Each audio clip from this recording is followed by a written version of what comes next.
میرے آقا علیہ الصلوۃ والسلام نے ایک حدیث میں بیان کیا تھا، انسان بوڑھا ہو جاتا ہے، لیکن جیسے جیسے یہ بڑھاپے کی طرف جاتا ہے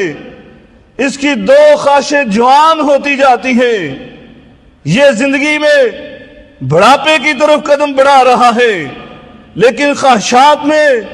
یہ ان دو خواہشوں کو بڑا کرتا جاتا ہے، جوان کرتا جاتا ہے۔ کون سی دو خواہشیں؟ فرمایا ایک تو یہ مال میں اضافہ چاہتا ہے، یہ مال میں بڑھوتی چاہتا ہے کہ میرے پاس مال آ جائے، اور دوسری اس کی خواہش جو بڑھتی ہے، جوان ہوتی چلی جاتی ہے، وہ زندگی کے بارے میں ہے، مجھے زندگی اور مل جائے۔ تو میرے آقا نے فرمایا من احب ان یبسط له فی رزقی، میری امت کے لوگوں، اگر تم چاہتے ہو تمہارے رزق میں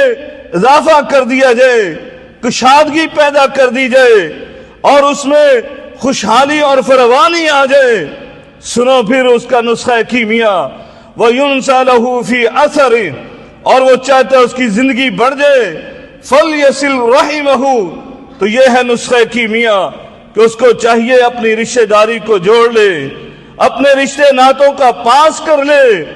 اپنے رشتہ داروں کو ٹوٹنے نہ دے بلکہ ان کو جوڑے رکھے۔